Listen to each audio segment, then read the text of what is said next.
Hello, this is the Mushroom Wizard, and I'm here again with a presentation for you guys on the mushrooms found in Saskatchewan and the way in which we go about identifying and picking those mushrooms. So today we're going to be looking at the ridged fungi of Saskatchewan.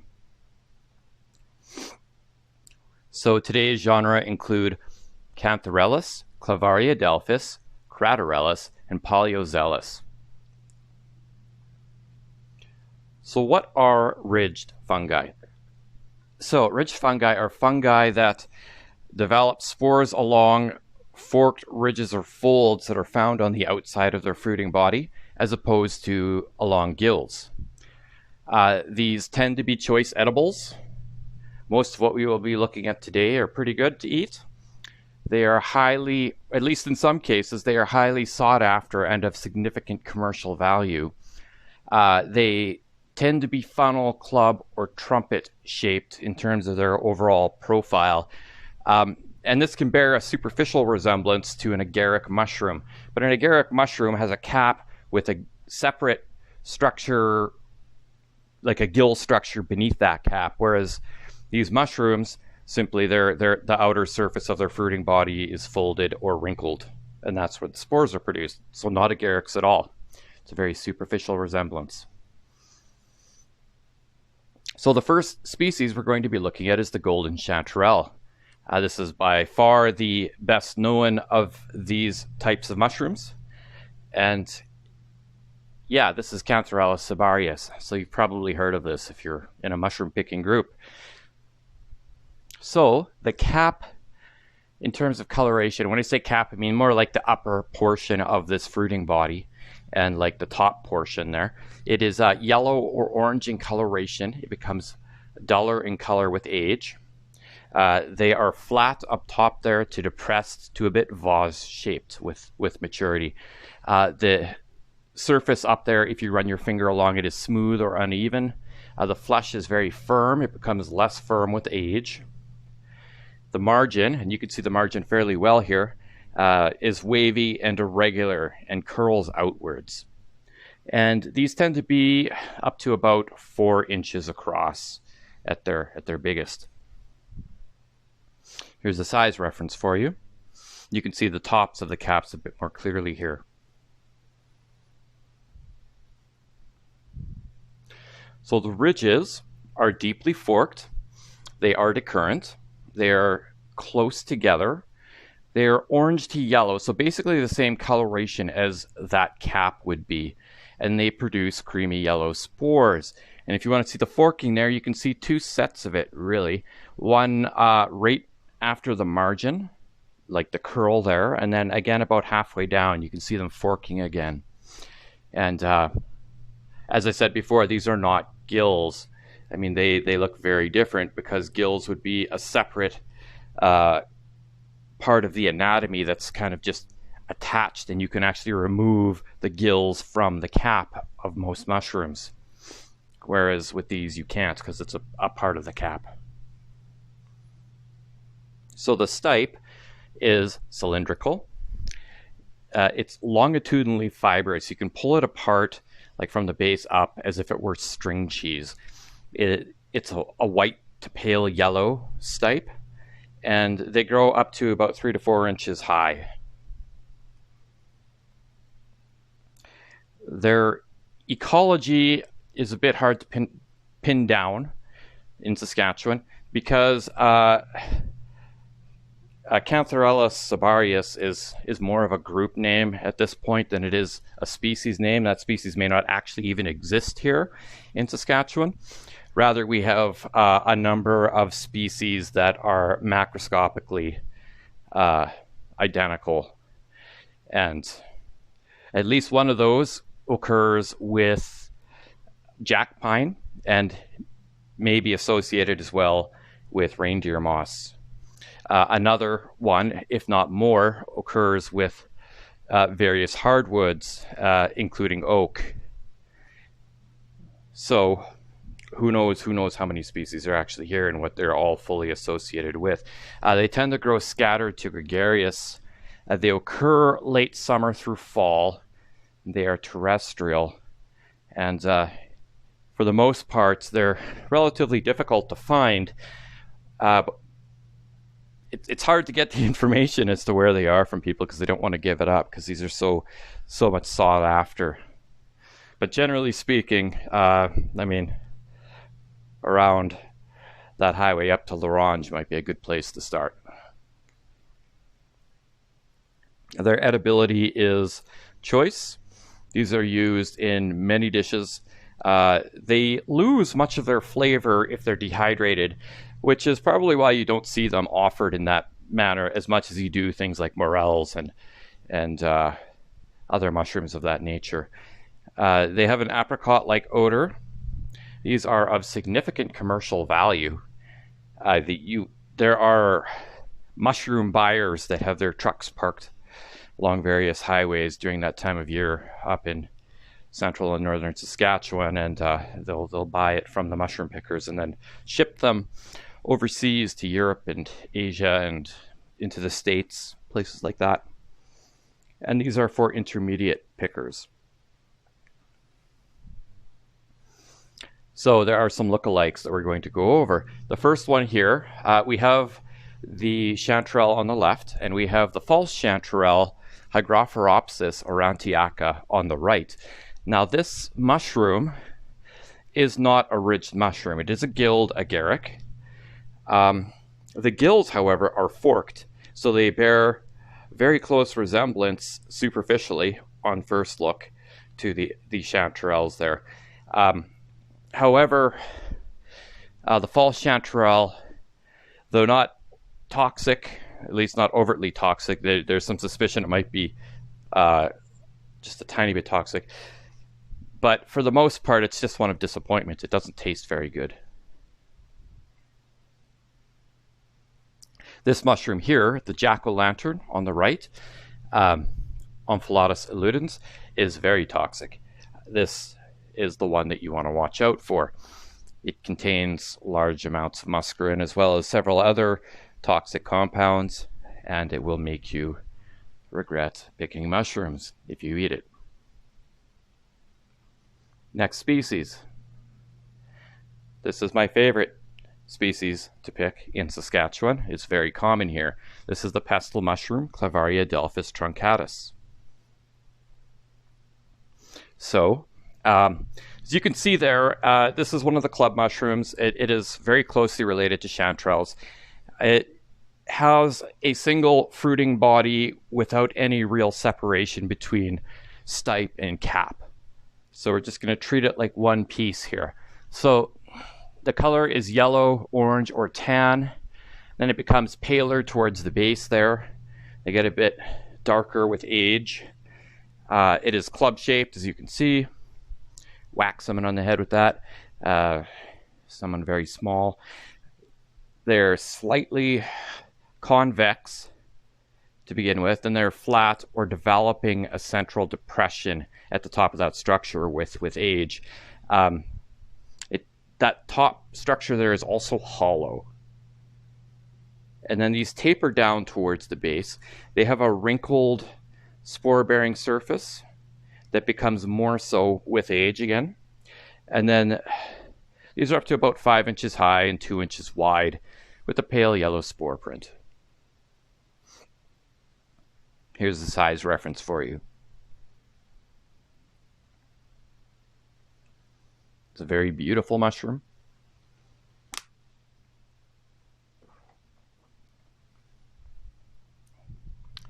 These are mycorrhizal with conifers. I have found them with both jack pine and spruce. These occur midsummer through to fall. They're scattered to gregarious. They're often found growing in moss, and they are terrestrial. So with this mushroom, often you'll see one, and you're like, oh, that's cool, you pick it, but you don't see others. They are there. You just have to stop and wait and look around yourself. If you lean down and gently press into the moss, often the good portion of the body is hidden beneath that moss with just the tip sticking out, and if you push the moss down a little bit, they'll pop right out. In terms of edibility, these are choice mushrooms. They have a very sweet taste.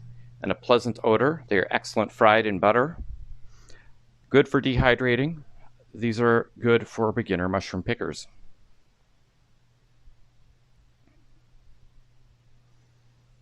Next species is the western pestle mushroom, Clavariadelphus occidentalis. So the fruiting body is yellow in coloration, but it becomes pink or cinnamon as it ages. You can see that's a younger one there. It's still kind of yellow. They have a similar club shape, just a bit more of a tapered top there. They have a smooth spore-bearing surface to begin with that becomes, once again, more wrinkled with age. It tapers slightly towards the base. They're up to about 6 inches high and 1 inch wide, and they produce white spores. Here's some other photos here so you can see different colorations and shapes.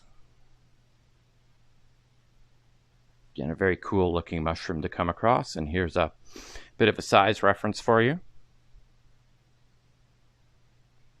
These are mycorrhizal with conifers. Once again, they are terrestrial, scattered to gregarious. They occur late summer through fall. See them there occurring next to moss as well. Their edibility is relatively poor. They're very chewy, and the taste is kind of bland. These are for beginner mushroom pickers because you can't really confuse it for anything else. Next mushroom is the pestle mushroom, Clavariadelphus ligula. So these have a yellow, ochre, or tan fruiting body. They are club-shaped once again. The top is more convex than we've seen. They have a wrinkled spore-bearing surface, but these only grow up to about 2 inches high. So very small. Here's a size reference for you. These are mycorrhizal with conifers. They occur summer through fall in moist shaded areas. So think areas where you would have like a deadfall and everything's rotting underneath, and there's the light never really hits it. You're gonna see them in areas like that. They are gregarious. They tend to grow in large groupings. So think, 3 or 4 dozen of them to maybe 100. They're terrestrial as well. These are choice mushrooms. They have a sweet taste. They have a pleasant odor. Once again, they are excellent fried in butter. Good for dehydrating. Good for beginner mushroom pickers.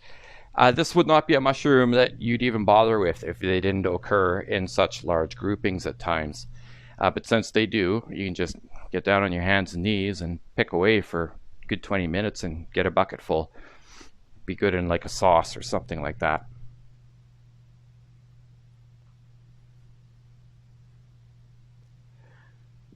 We're going to be looking next at the black trumpets, and these are Craterellus cornucopoides on the left and Craterellus phallax on the right.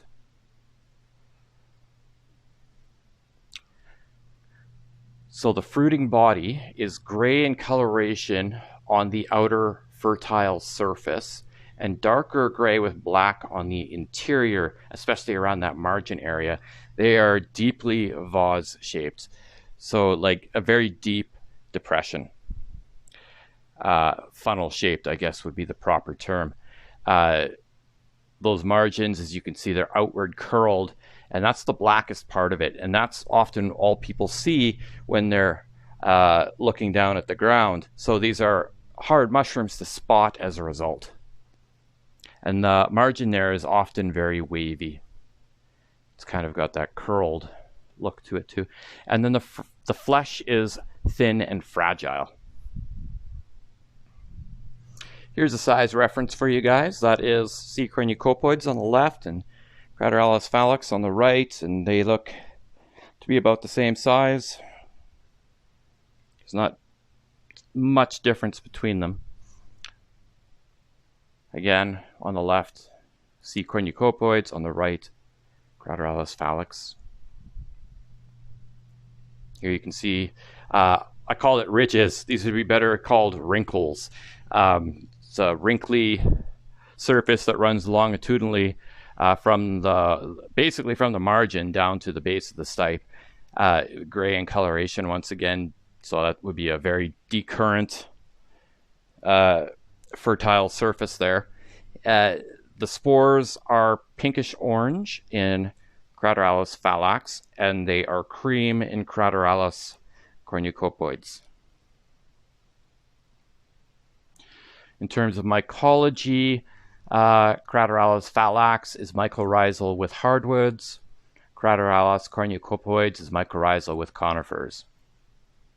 These occur from spring until fall.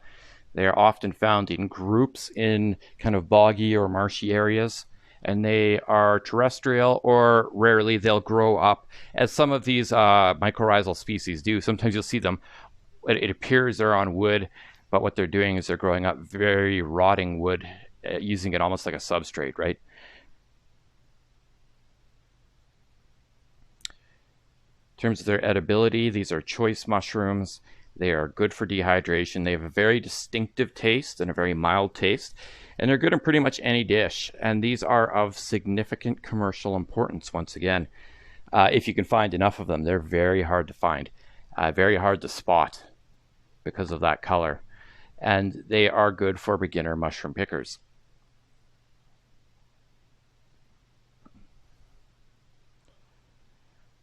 Next species is the yellowfoot trumpet, Craterellus tubiformis, also known as the winter chanterelle. So the cap is trumpet shaped. Pretty much all of the Craterellus species that we looked at are kind of trumpet shaped. That's just for the sake of interest. The shape is called infunda bilicybe. It's the only time I'm going to be using that word, because I really just call it kind of a depressed convex almost. So these are yellowish brown to gray in coloration. They are up to 1 inch across. They have a thin, fragile flesh, and the margin is once again kind of rolled downwards. You can see a size reference there. So a much smaller mushroom than the other trumpets and chanterelles we've looked at. The ridges are light gray in coloration. They're deeply forked. In fact, you could almost call that almost like veiny. They're a bit decurrent. They do run down that stipe a little bit, and they are distant from one another for the size that is. And these produce cream spores. The stipe itself is yellow in coloration. It is cylindrical.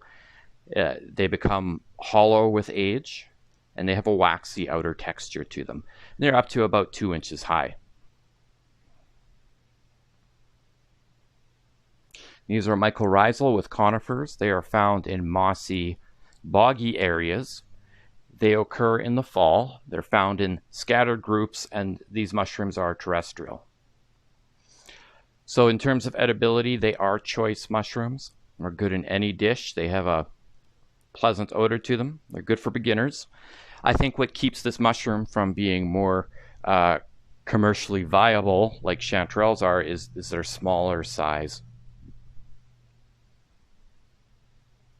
Next species, and this will be the last one we look at today. This is the blue chanterelle, Polyozellus multiplex.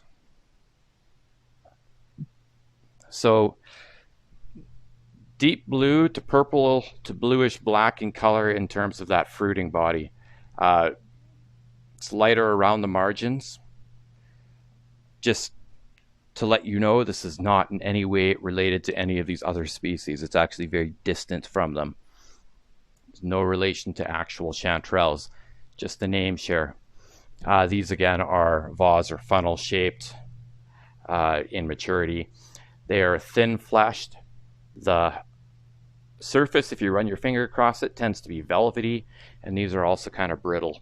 And they have a wavy margin. You can see up there, they're up to about 3 inches across. They're a very beautiful mushroom. You can see I love those colors. There's a size reference for you.